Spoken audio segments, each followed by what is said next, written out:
Welcome to Wednesday, Detroit in Black and White. I'm Adolph Mongo. Uh, good evening, Vanessa Moss. How you doing? Good evening. Good evening to all of you, Allan and Jim, and everybody that's watching Detroit in Black and White. If you're watching us this evening, like, subscribe, and share. You can catch us on all platforms.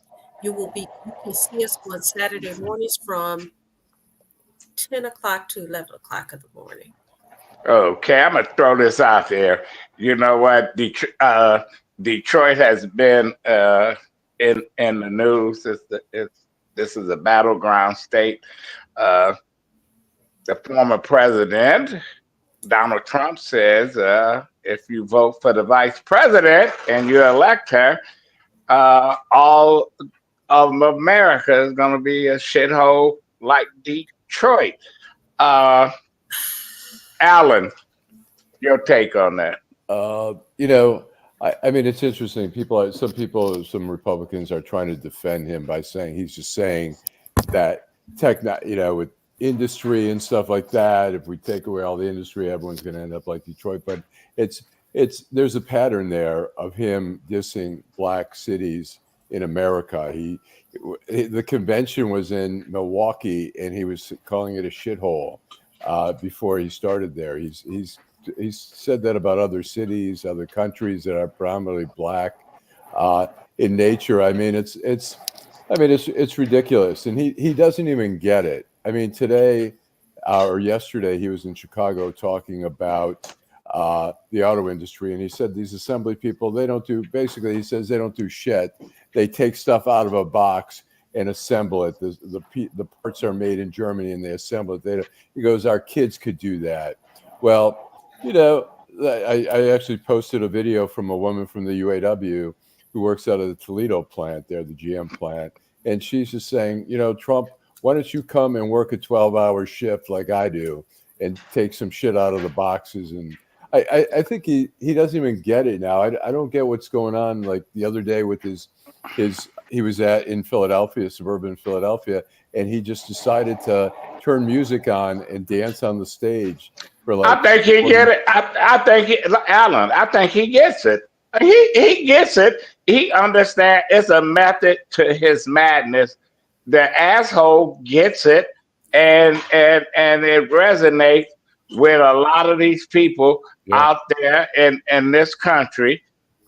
Jim, you in a Republican stronghold downriver. Why do they like Donald Trump over there? Well, first up, hey, bless up, Kev from Hazel Park. He changed his handle. It's the same picture. You can't fool us. So anyway, what do you mean a Republican stronghold? I'm in Trenton, and Trenton is not. I mean, it's about a 50-50. It's like everywhere else. If you go across that bridge right there, well, it's Republicans, probably 75-25. These communities are Democratic communities, but I think going back to your subject is, he knows you're going to be talking about him tonight after what he said in Detroit. He knows all Detroit's going to be talking about him. So it's working for him, right? Yeah. I think so. I think so, Vanessa. He says this crazy shit, but we got people in Detroit saying, I like how he talk. There are people that say that they like how he talk, but in all fairness, they took something that he said and they put it in the news. We weren't there. I don't know what he said before. I don't know what he said after. I don't know the context. But people are acting, I was there. Reacting. I was there for most of it. Okay. People are reacting based on emotions. I like you, Adolph. I feel like, listen, this is a political season. He's saying whatever he needs to say to win this election. And some people like it and some people don't. I know that there was a big brouhaha on social media. People were talking about him and mad at the Detroit Economic Club. And, I heard they said that he got a round of applause and that the audience really liked what he had to say. Well, those are his folks there. He had John Ricotta and folks that like him. Right. So I'm not surprised, Allan. Right, but the implication was that the media was taking it out of context. So listen, most people at this point in time have already made up their mind where they're going to go. There's a few people who may be waffling, and I would say that they're really not waffling. They just don't want to say out loud which way they're going to go. So, okay, Allan. Is Trump? If this is the lose on November 5th? You know what?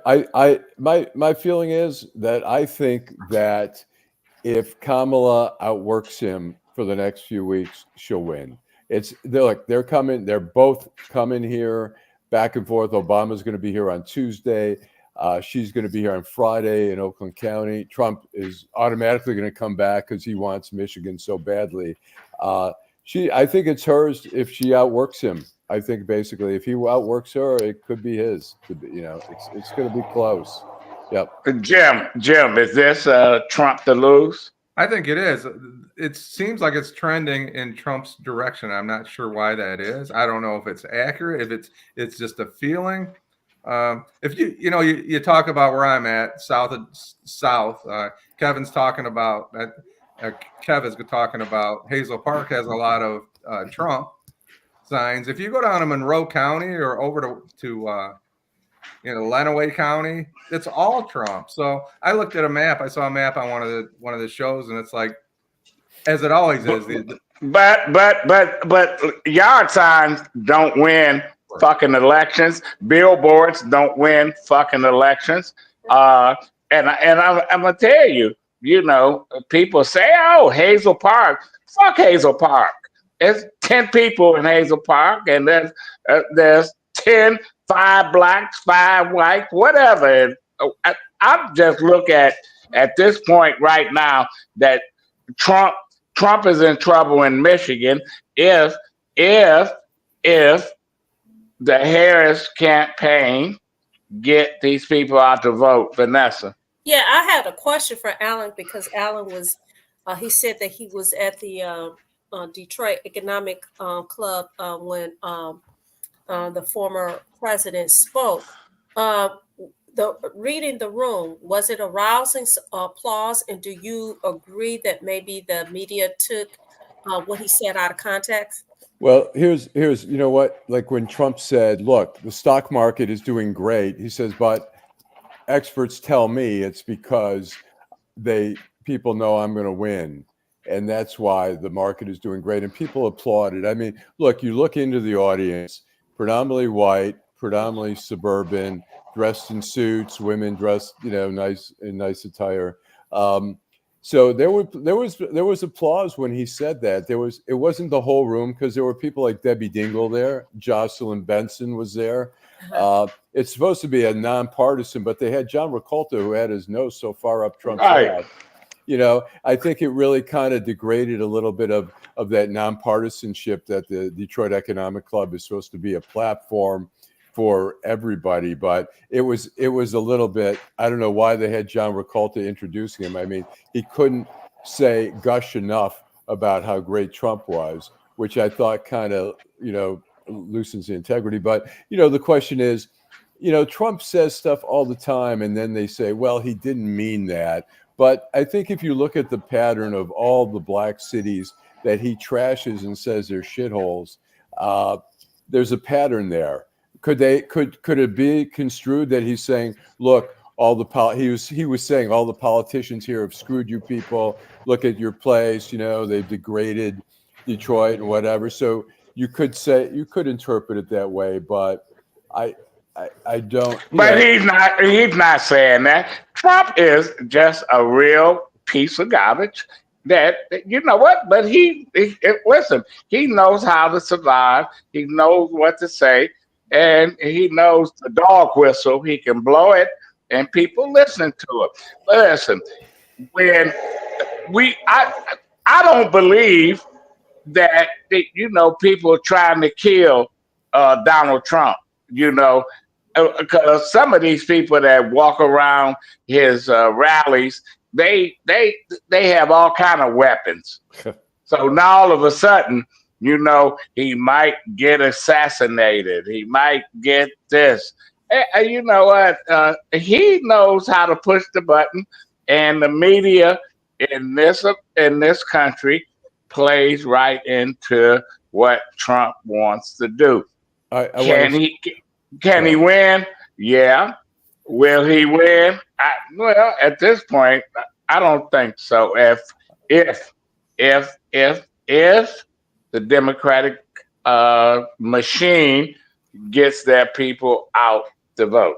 Yeah, go ahead. I was going to say, to address what Jim was talking about, the signs out there. I mean, my feeling is, look, there are definitely heavily Republican areas in Metro Detroit. I think the concern is if you're seeing a lot of signs in some of the more, mixed areas, but sometimes, look, somebody's got the Trump people may be more aggressive about the signage out there. I've talked to people who said they've tried to get Kamala Harris signs and they haven't been able to get them. But I don't know. It's not something to be ignored, the signs, because I remember in 2016 I was taking my father out for lunch and we were on Maple Road going down Wall Lake and Wixom, and I was shocked at the time to see how many Trump signs there were. I was surprised by that. But listen, Art Blackwell ran for mayor after Coleman Young decided not to run. And Art Blackwell ran against Dennis Archer and Sharon McPhail. Art Blackwell had about 10,000 yard signs all over the city. Now, if you count yard signs for the votes, he should have been the mayor. Yeah. The yard signs don't mean a damn thing because, especially in Detroit, where they pull them up, take them, throw them away, whatever. The bottom line is, are we getting the folks out there to the polls? A Harris campaign raised over $1 billion nationwide, and I haven't seen that kind of money put into people here in Detroit where, they got a ground game. I'm tired of looking at TV and they got a Harris ad that say she ain't shit. They got one that says she great. They got one that says Trump ain't shit. They got 5 that say great. All this slocking and all this. I didn't even know we had state reps that have been found guilty of embezzlement and everything else running for office. And you know what? And you get tired of looking at that. I'm just tired of it. And I want it to end. Jim, how much literature are you getting at your house? Way too much. But as you guys are talking, I'm sitting here and thinking about how did we end up in this position? And one of the questions I had, and Kev's talking about it, is he says he's voting for Vice President Harris, but he's going to be okay. Now, how did we evolve here from 2020 when everything that happened? How does Trump end up as a candidate? How does the Vice President Harris end up as a candidate? It's mind-boggling. You couldn't write a story or a book. It's almost like fiction. It's really hard. Well, we have had this shit before. If you look at history, we have had all this crazy shit before. This is nothing new, Vanessa. I am going to say this, a couple of things. One, speaking of lawn signs, we have lawn signs available for Vanessa Moss. Okay, go. But I'm going to take a different approach to this. We've had contentious political battles, but this is different. I think that it's different because of the way that this process unfolded with Kamala Harris becoming the nominee for the Democratic Party. I think the fact that she is a woman, a Black woman, that it makes a difference. I've read several articles where they say that it's on both sides. Black men as well as white men are just really not, feeling a female as the the leader of this country. So I think And we way behind then, because all these other countries, Germany, you name them, they have had women, India, all these places. I don't disagree. But the other thing is Jim asked, well, what's the change? Listen, people have short-term memory. People, want to get past the pandemic and all the lives that was lost as a result of the pandemic, as a result of COVID and what he did not do. People want to forget about that. People want to move past. You can't forget it. Can't forget it. Can't forget it. Past January the 6th. People are looking can't forget it. Them what's in front of them right here and right now. That's what he's a fucking criminal. That's what it is. I'm sorry, Adolph. What I can't get by, if there's one reason that you can't vote for this human being, is this, right? He not only is he denying, he had the opportunity to come out and say, I lost, all right? We made a mistake. All the things that happened after I lost should have never happened, and I bear some of the responsibility for that, or the majority of the responsibility for that. However, I'm a changed man. So when you're talking about 50% of the country that supports him, I guess they're either okay with this, or they're voting for him because he's a Republican, or voting for her because she's a Democrat. I'm confused. So somebody help me here. Anyway, before we go, we're gonna take a break. We're gonna come back and we're gonna continue the conversation on Detroit in Black and White with Allan Lengel, Jim Nardone, Vanessa Moss. I'm Adolph Mongo. Michigan, this is Barack Obama. I want to talk with you about the Alyssa Slotkin I know. Alyssa is a true public servant who has dedicated her career to serving the American people, no matter who is in the White House. I saw that leadership and character up close.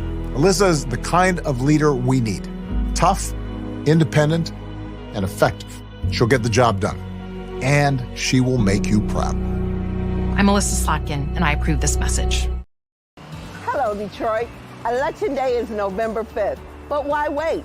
Beginning Saturday, October 19th, you can vote early at one of Detroit's 14 early vote centers. Early voting runs through Sunday, November 3rd. So let your voice be heard and vote early. If you're voting by absentee ballot, return your ballot as soon as possible. For more information, visit our website or give us a call. And remember to vote, because it's not only your right, it's the right thing to do. Okay. Well, welcome back, Vanessa. I forgot what I was going to say, but I remember what I was going to say. Okay, let me say this. If you're watching tonight, we want you to like, subscribe, and share. Like, subscribe, and share. Tell all your friends about Detroit in Black and White. We come on midweek, and we come on Saturdays. There is talk that we may be coming on 3 days. We're coming on Friday. So 3 days a week. So listen, join us. Join the conversation. Like, subscribe, and share. We enjoy you participating, and that's that. I forgot what I was going to say. Okay. Well, go ahead, old man. I was going to say that I'm friends with somebody. Actually, I wrote about this. He was a kid at the time, 15 years old. He was coming out in D.C. I was at the Washington Post. I wrote a story about the cost of a shooting in D.C. This kid came out of public housing, a birthday party. He got shot by a stray bullet. Somebody hit him. He's paralyzed. He's been in a wheelchair. He's now in his early 40s, and we're still friends. And we talk, and we were talking the other day, and he was saying, he goes, all the people I know, man, say, Kamala Harris, she's not black. And I say, look, so she's Indian and she's black, and she identifies as black more than Indian, but she identifies with both. And I said, so what's the big deal? And he goes, yeah, and her father, man, he's from Jamaica. That's not black. And she's, and he sends me. What is that? And he sends me a video of a rapper who starts saying the same shit and says, her name isn't Harris. It should be Emhoff. That's who she's married to. And I'm like, what is this? Like the 1950s? And then he says, Trump is a gangster. He knows how to stand up to Putin and all this stuff. And people, like, as Obama said, and some people were insulted. I know you guys probably talked about this on Saturday, but some black people were insulted that Obama was saying, "Hey, black men, we need you to stand up," and they were like, I was insulted because they don't have to tell me whether I need to stand up and shit, because I already know about the vice president, which is a position that ain't shit, like the lieutenant governor, that ain't shit, but she been thrust into this world, and that's what the vice presidents are for. If the president cannot continue or die or get shot or whatever, that's why we got vice presidents. We've had some terrible vice presidents. But you know what, though? Here's the deal. People can be mad because of what Barack Obama said. But again, we're in the middle of, actually, we're almost near the finish line of this election season.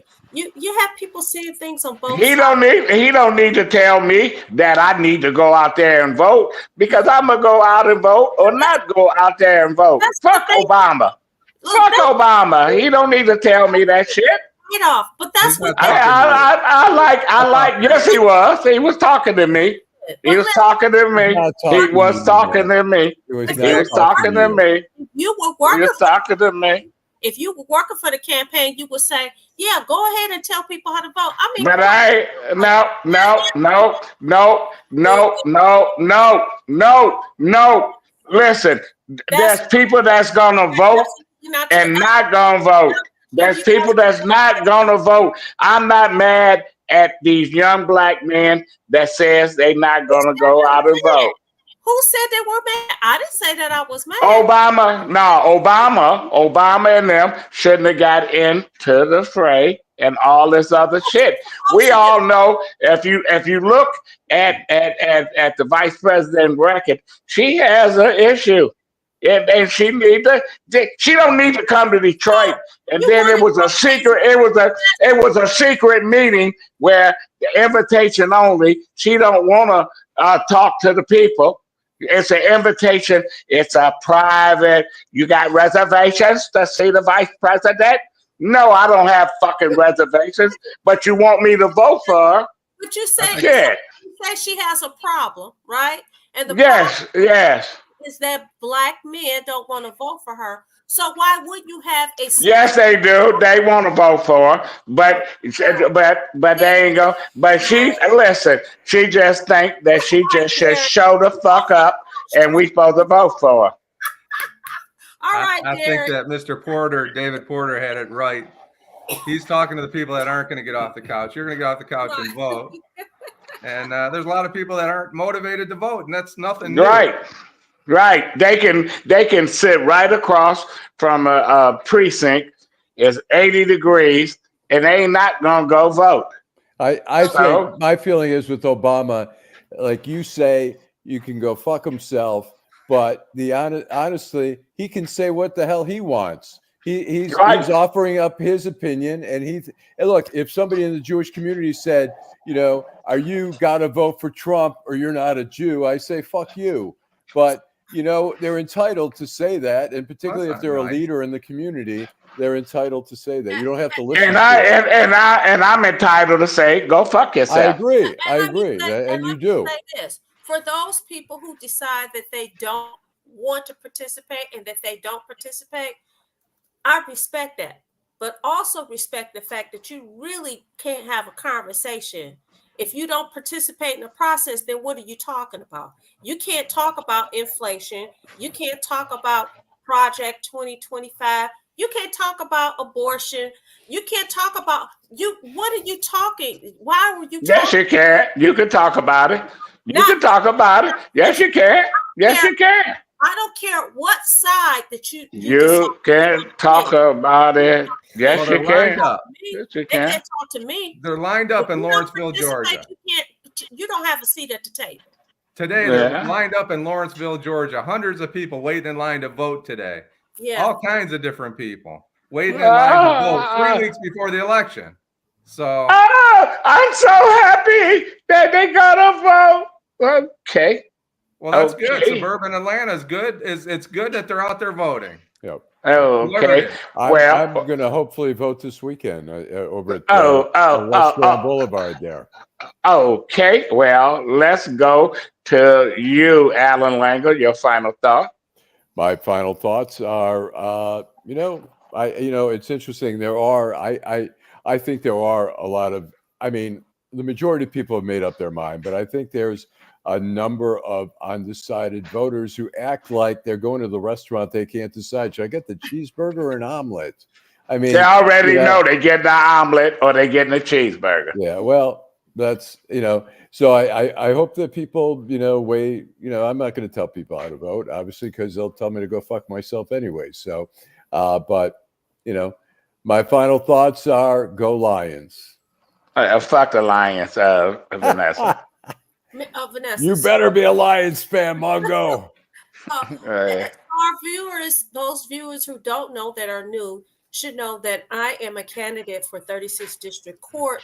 I am a write-in candidate. I want you to do something different. I want you to do something bold. I want you to write my name, the non-incumbent race. I also want to say that my heart goes out to the family of those police officers that was involved in the shooting where we lost one. And two officers that, were injured. Mental health is real. I always say that police officers, as well as firefighters, they work very hard, as well as teachers. They're on the front line. They deserve to have, they experience a whole lot of trauma on a daily basis. And so my heart goes out to the families of all those that are involved, in particular the police officer that basically committed suicide. Well, they should have said his name, and they wouldn't say his name, but that was somebody else that had his picture out there. But anyway, that's the media. Go ahead, Jim. Your final thought. I just want to say congratulations to the James White, chief of Detroit. I guess he's moving on, and that's good for him. And I guess that's good for the city of Detroit, too. He's your friend, Adolph and Allan and Vanessa, not so much mine. Well, you know what? He's all right. He is who he is. And you know what? I listen, some of the stuff you don't agree and agree, but I have to give him a credit. Every day he goes out in front of the cameras when you got kids getting killed, families losing children, siblings, and all of the other stuff. Yeah, I'm sure he's happy to get away from the madness of being a police chief in a city like Detroit. And I just want to say we're coming back on Friday to talk about the election. And thanks, Marlon. Thanks for coming, Marlon. Should have got here a little earlier. You see, he says Skamala. And by the way, when bless up Kev, who talks about coming from, I guess, Hazel Park. Right. Hazel Park has changed quite a bit. Hazel Park, hey, listen, I spent 14 years there one afternoon with the Hazel Park police. Kind of like Taylor North. Yeah. I don't know what it's like now. 14 years in one afternoon? You're right. I was a high school substitute teacher when I was on strike at the Detroit News. At Hazel Park High School, and I did junior high maybe once. The Vikings, Hazel Park Vikings.